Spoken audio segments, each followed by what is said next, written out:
Assalamu alaikum to all of you. It's me Sadia Nawaz, and I have promised you to share the video of the whole lecture we have already learned in previous 2 days, and we have started this course from Monday, and it's about basic content writing for those who just started, who want to start their career regarding content writing, and they want to work online and they want to earn through freelancing, staying at home or maybe uh, with any other sources. You may learn and earn both from this group, and I'll just give an overview because already we have learned through the lectures, and I have already assigned you the assignments as well. So next we are going to study about in our uh, content writing module 1, scope of content writing. You may say, what is the scope of content writing? First of all you must understand कि आपने content writing को क्यों join किया और आपको यहाँ क्या क्या मिल सकता है। यहाँ कंटेंट राइटिंग में हम क्या क्या करते हैं और इससे हमें क्या क्या किस तरह से हम इसको इससे अर्निंग कर सकते हैं। Blog post, freelance market places, email and blogs. ठीक है, सबसे पहले तो ब्लॉग पोस्ट जो होती हैं, जो हमें इधर इट्स फॉर आवर क्लाइंट और हमने खुद अपने लिए किया है, या अपने अपने किसी ब्लॉग के थ्रू हम अर्निंग करना चाह रहे हैं, हम उसके थ्रू कंटेंट राइटिंग को प्रमोट कर सकते हैं। हमें उसके लिए कंटेंट राइटिंग की ज़रूरत होती है। फ्रीलांस मार्केट प्लेसेस में हमें फाइवर, अपवर्क, freelancer.com और many other freelancing platforms are there, जहाँ हमें आराम से हमारी मतलब कंटेंट राइटिंग के लिए हम काम कर सकते हैं और हम अपने स्किल को सेल कर सकते हैं। ईमेल मार्केटिंग भी होती है, एफिलिएशन भी होती है, हमें ईमेल का टास्क भी मिलता है, उसके लिए भी हमें राइटर होना बहुत ज़रूरी है। ब्लॉग्स क्या होते हैं, हम अपनी वेबसाइट बनाते हैं, उस पर हम आर्टिकल्स को पोस्ट करते हैं और उस पोस्टिंग के लिए हमें मतलब जैसे यूट्यूब से अर्निंग होती है वैसे ही हमें अपने ब्लॉग से अर्निंग होती है। और कल मुझसे ये क्वेश्चन किया गया था लेक्चर में कि कितना टाइम लगता है, तो मिनिमम टाइम आपका 3 मंथ होता है। यानी कि अगर आपका ब्लॉग बहुत अच्छा है, आपने अच्छे DA वाली साइट परचेज़ की हुई है, तो आपका जो ब्लॉग है वो बहुत एफ़र्ट के बाद, यकीनन अगर 2 से 3 आर्टिकल उस पर डेली जा रहे हैं, तो और आपका मल्टी नीश नहीं है, यूनी नीश है, यानी आप किसी एक चीज़ को टारगेट कर रहे हैं, सिंगल टारगेटेड एरिया है, तो वो जल्दी ट्रॉल कर जाता है, गूगल उसको जल्दी चांस दे देता है। तो आपको विद इन 1.5 और 2 मंथ्स आपका एडसेंस के लिए आप अप्रूवल डिमांड कर सकते हैं। Different type of writing such as news articles, celebrities, email, blog post and affiliate reviews are there for the content writing। ये वो चीज़ें हैं जो हमसे यूजुअली content writing के अकॉर्डिंग डिमांड की जाती हैं। ठीक है, writers are highly paid if they have fine skill to market their knowledge. ठीक है, अब आपने फाइवर पर, अपवर्क पर, freelancer.com पर, guru.com पर, पे पर क्लिक पर अपनी एक प्रोफाइल बना ली है और उसको आपने सेल कैसे करना है, ये आपकी एबिलिटी पर डिपेंड करता है। अच्छा, सबसे एक मज़े की चीज़ ये है कि जो हमारी ये फाइवर की कोई भी पर्सन है जो बेसिकली कंटेंट राइटर नहीं है, तो इन फाइवर के जो दूसरे लोग होते हैं जो अपने स्किल को सेल कर रहे होते हैं और वो कंटेंट राइटर नहीं होते, तो उनको डिस्क्रिप्शन लिखवाने के लिए भी कंटेंट राइटर्स की ज़रूरत पड़ती है। आप सिर्फ डिस्क्रिप्शन लिख कर भी अर्निंग कर सकते हैं। कीवर्ड्स क्या होते हैं, इससे रिलेटेड एक और डॉक्यूमेंट मैं आपसे शेयर करूंगी। Keyword are the ideas and topics that define what your content is about, and in term of SEO they are the words and phrases that searchers enter into the search bar। अब ये वो हर वो चीज़ है जो कोई भी person आपसे मांग रहा है। Either they are any ideas, questions, names, invention, statements और topic can be a keyword. कुछ भी जो आप सर्च बार में पुट करते हैं ढूंढने के लिए, वो कीवर्ड हो सकता है। वॉल्यूम ऑफ कीवर्ड क्या होता है, कीवर्ड को कितने लोग सर्च कर रहे हैं। वॉल्यूम के इस जो ये कीवर्ड है इसको कितने लोग मंथली बेसिस पर रेगुलरली सर्च कर रहे हैं। और वॉल्यूम रेगुलर का होगा, मतलब ये नहीं होगा कि एक दिन किसी ने सर्च किया फिर 6 माह बाद किसी ने सर्च किया तो उसे हम वॉल्यूम में कंसिडर नहीं करते। जितने लोगों ने एक महीने में सर्च किया उसे हम वॉल्यूम कंसिडर करते हैं। Volume refers to searches that are being search by the people in a month. Always high volume keyword are the topic which are the most in demand. हमेशा ऐसा होता है कि जो चीज़ ट्रेंड में होती है, जैसे कोविड के दौर में कोविड ट्रेंड में था, जैसे कोविड के दौर में फ्रीलांस जॉब्स थी, जैसे हमारे पास सर्दी में कोई ऐसी चीज़ आ रही होती है, हम कह सकते हैं कंफर्टर्स, तो वो हमारी जो चीज़ें हैं जो सीजनल होती हैं या कुछ इस तरह से होती हैं, तो वो जो हाई इन डिमांड होते हैं वो हाई वॉल्यूम वाले कीवर्ड्स होते हैं। तो सीजनल कीवर्ड्स वैसे ज़्यादा सूटेबल नहीं होते क्योंकि लोग उनको अकॉर्डिंग टू सीज़न ही सर्च करते हैं। अब यहाँ मैं एक एग्जांपल दूंगी कि अगर आपके कीवर्ड को हमेशा रेलेवेंट होना चाहिए, ठीक है। रेलेवेंट कैसे होना चाहिए? आपका कीवर्ड अगर रिलेटेड टू है, जैसे मैं एक कीवर्ड सर्च करती हूँ लिविंग इन अंटार्कटिका। अब हर बंदा ये सर्च नहीं करता। क्यों सर्च नहीं करता? क्योंकि ज़रूरी नहीं है कि हर इंसान इस एस्पेक्ट से सोचता होगा। एक चीज़ जो मोस्ट इन डिमांड होती है, जैसे हमारे बेबीज़ से रिलेटेड चीज़ें होती हैं, जैसे हमारे डेली लाइफ से रिलेटेड, जैसे कोविड में प्रिकॉशन से रिलेटेड था, या जैसे आजकल मॉनसून का सीज़न है तो मॉनसून में हमें क्या क्या प्रिकॉशंस लेनी चाहिए, या वेदर चेंजेस हैं, क्लाइमेटिक चेंजेस हैं, या एनवायरमेंटल चेंजेस हैं, उनके बारे में हम यूजुअली सर्च करते रहते हैं। और जैसे आजकल हमें हेल्थ और फिटनेस के बहुत सारे इश्यूज़ देखने को मिलते हैं, वो सारी चीज़ें हम इस तरह से सर्च कर सकते हैं। उनका वॉल्यूम हाई होगा और उन टॉपिक्स को, उन हाई वॉल्यूम वाले टॉपिक्स को चूज़ करने की वजह से हमारा जो रैंकिंग फैक्टर है वो काफ़ी हद तक पॉजिटिवली इफ़ेक्ट होगा। यानी हम गूगल जब रेकमेंड करेगा तो हमारे कंटेंट को भी रेकमेंड करेगा, क्योंकि हमने भी सीजनल या ट्रेंड या मोस्ट डिमांडिंग चीज़ के बारे में लिखा हुआ है। High volume keyword are sold quickly and sometimes these are related to the trends. For example, keto diet, most trending topic, or may you say environmental changes, weather updates, and most other concerned topics are there. Introduction, अब किसी भी article का introduction लिखने के लिए first of all हम introduction कहते हैं किसको हैं, ठीक है। इंट्रोडक्शन उसको कहते हैं जो स्टार्ट में आपने अपने आर्टिकल के बारे में एक इंट्रोडक्शन दिया होता है कि एक्चुअली आप किस चीज़ के बारे में लिखने जा रहे हैं। टाइटल ऑफ द आर्टिकल वही होगा जो आपका मेन कीवर्ड होगा, ठीक है। उसको ही हम, जो टाइटल है वही आपका, उसी में आपका फोकस कीवर्ड भी होना लाजमी है।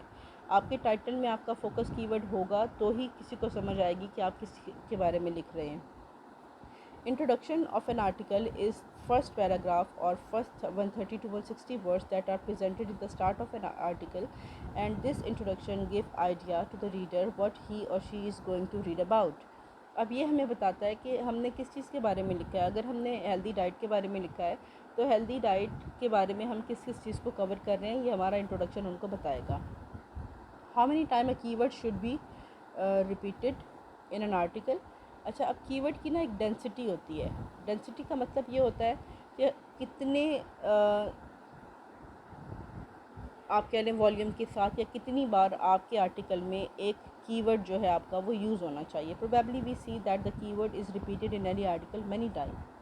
मैनी टाइम का मतलब ये नहीं है कि आपने इसकी स्टफिंग कर दी है। मैंने इससे रिलेटेड कल आपको एक वीडियो इसीलिए सेंड की थी कि आपको आइडिया हो जाए कि कीवर्ड स्टफिंग कहते किसको हैं।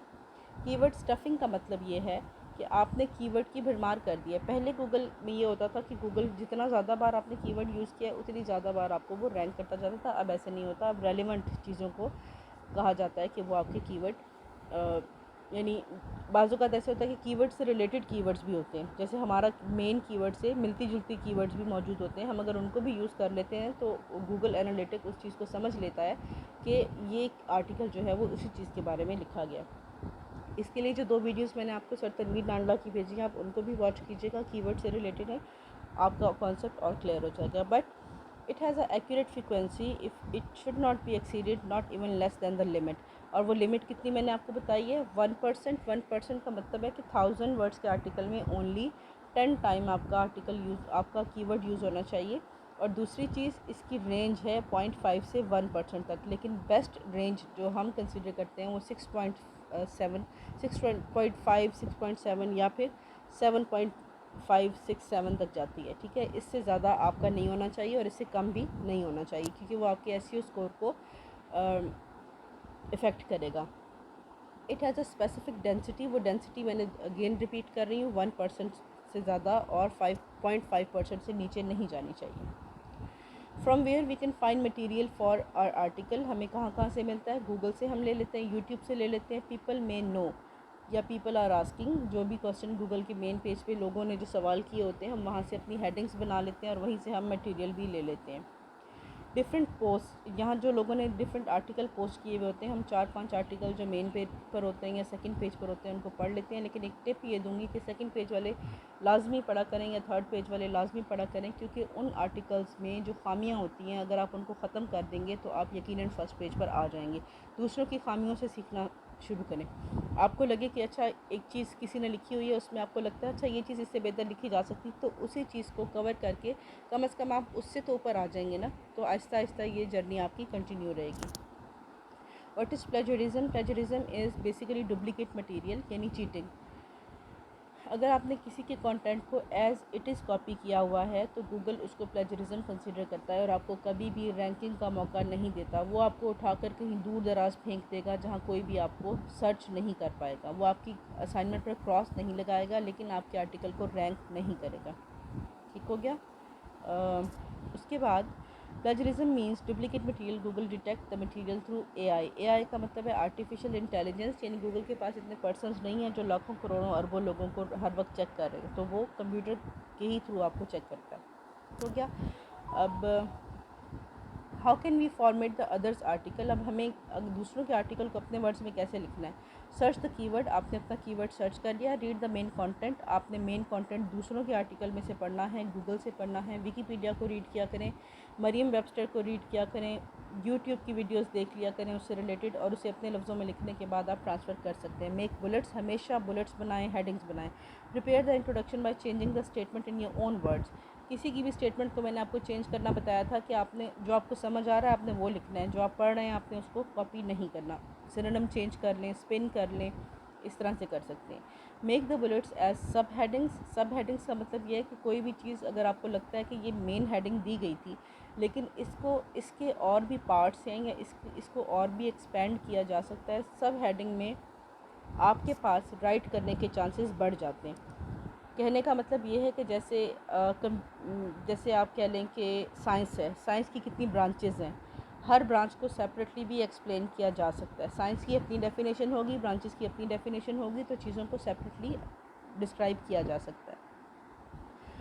Right the article in short paragraph, always right conclusion. Short paragraph का मतलब ये है कि 3 से 4 लाइनों से ज़्यादा लंबा पैराग्राफ नहीं होना चाहिए। अगर आपका पैराग्राफ 8-9 लाइन्स का बन चुका है तो उसको डिवाइड कर लें, उसको 2 पार्ट्स में कर लें, लेकिन एज इट इज़ लंबा पैराग्राफ नहीं लिखना, आपका रीडर बोर हो जाएगा और वहाँ से चला जाएगा। How many headings should be there in 1000 word article? ये मैंने आपको कल भी बताया था, एसईओ के अकॉर्डिंग मैंने आपको बताया है। हेडिंग 1, 2, 3, 4 4 तरह की हेडिंग्स होती है। मेन तो आपका टाइटल होता है, उसके बाद हेडिंग 1 जो होती है, जैसे आपने मेन पॉइंट्स जो कवर करने होते हैं उसको आप हेडिंग 1 कंसिडर करते हैं। सब हेडिंग्स को 2 और 3 में लेकर आते हैं। 4 की हमें ज़रूरत नहीं पड़ती, उस सूरत में ज़रूरत पड़ती है जब हमारा आर्टिकल 1400-1500 वर्ड से एक्सीड कर जाता है, यानी अब हमारे आर्टिकल की जो रेंज है वो बहुत ज़्यादा बढ़ गई है, तो हमें उस सूरत में लिखने के लिए मज़ीद हेडिंग्स की ज़रूरत पड़ती है, या कोई ऐसा टॉपिक मिल जाता है जो इतना लेंदी हो गया है कि उसको हमने ब्रेक करना है, तो हमें तब 4th हेडिंग्स की ज़रूरत पड़ती है। प्लस हमने कंक्लूजन ऐड करनी है। कंक्लूजन क्या होती है? पहले मैं टेबल ऑफ़ कंटेंट आपको बता दूं। टेबल ऑफ़ कंटेंट यूजुअली आपको स्टार्ट में भी मिल जाता है, एंड पे भी मिल जाता है। कुछ प्लगइन्स में ये ऑटोमेटिकली जनरेट हो जाता है। टेबल ऑफ़ कंटेंट आपके रीडर को आसानी देने के लिए बनता है कि अगर वो सिर्फ स्पेसिफिक टॉपिक पढ़ना चाह रहा है, पूरा आर्टिकल नहीं पढ़ना चाह रहा, वो आपके टेबल ऑफ़ कंटेंट में एक हेडिंग कोई भी चूज़ कर लेगा, वो उस पर क्लिक करेगा तो डायरेक्टली वो उस हेडिंग की डिटेल तक चला जाएगा। तो इस तरह से टेबल ऑफ़ कंटेंट हम इनिशियली या एंड पर शो कर सकते हैं। ठीक है। और ये इसका एसईओ में एक प्रॉपर स्कोर होता है, यानी अगर आपने टेबल ऑफ़ कंटेंट ऐड किया है तो वो आपको 3 से 4 स्कोर्स इंक्रीज़ करके दे देता है कि आपके कंटेंट को रीडर ने कितना लाइक किया है, या किस तरह से आपके रीडर के लिए ये आसानी क्रिएट करेगा।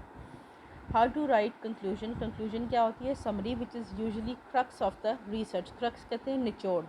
आपकी रिसर्च का जो निचोड़ है वही आपका कंक्लूजन है। आपका जो ऑब्जेक्टिव था, जो पर्सपेक्टिव लेकर आपने लिखना स्टार्ट किया था किसी टॉपिक को लेकर, कीवर्ड को लेकर, वही आपका कंक्लूजन था। कंक्लूजन को आपने इतना समराइज़ करना है। कंक्लूजन भी लोग बड़े बड़े पैराग्राफ लिख देते हैं, कभी भी कंक्लूजन बड़े पैराग्राफ्स की सूरत में नहीं लिखते। 3 से 4 लाइनें आर इनफ। ठीक है, 3 से 4 लाइन्स में आपने अपनी कंक्लूजन को एंड अप कर देना है। How images are important for an article? अब आर्टिकल को इमेज और वीडियोस डालने से इसका स्कोर 10 to 15% तक इंक्रीज़ कर जाता है। अगर आपके आर्टिकल में इमेजेस या वीडियो नहीं लगाई गई तो इसका मतलब है कि आपके जो आर्टिकल हैं उसको वो रीडर्स को सिर्फ बोर कर रहा है। इमेजेस हमेशा अटेंशन सीख करते हैं, कलरफुल बनाते हैं, रीडर्स की अटेंशन को मतलब उसको अटेंटिव रखते हैं कि वो जो पढ़ रहा है वो एक्चुअली दिखने में लगता कैसा है। और इंटरेस्टिंग जो इमेजेस होते हैं, अच्छी रेजोल्यूशन के, अच्छे कलर्स के और सॉफ्ट इमेजेस होते हैं, वो आर्टिकल को हमेशा अट्रैक्ट करते हैं। और सम टाइम ऐसे होता है कि आपका आर्टिकल रीडर पढ़ने ही तब आ रहा होता है जब उसको कोई खूबसूरत सी पिक्चर वहाँ नज़र आ रही होती है। जैसे आपको हम हेल्दी फूड की अगर पिक्चर्स आपने देखी हो, दिखने में इतना हेल्दी फूड हमें खूबसूरत नहीं लगता, जैसे हम सब्जियां खाने लगे तो हमें खूबसूरत नहीं लगती, लेकिन एक अच्छा सा इमेज जब हमने पिंटरेस्ट से निकाला हो या कहीं से निकाला हो, और जब वो इमेज हम एक प्लेट में, अच्छी सी प्लेट में जब वो डेकोरेटेड पड़ा हुआ हो, तो हमें वो ज़्यादा अट्रैक्ट करता है एज़ कम्पेयर टू हम सिंपल कद्दू टिंडों की पिक्चर देख लें। ठीक है, मैं आपको डेली लाइफ से रिलेटेड एग्जांपल्स इसलिए दे रही हूँ कि आपका कॉन्सेप्ट क्लियर हो सके। ठीक है, ओके, थैंक यू। यहाँ तक हमारा कोर्स था जो हमने राइटिंग से रिलेटेड कवर किया था। अब मैं आपको असाइनमेंट का टास्क भी साथ ही कवर करवा देती हूँ।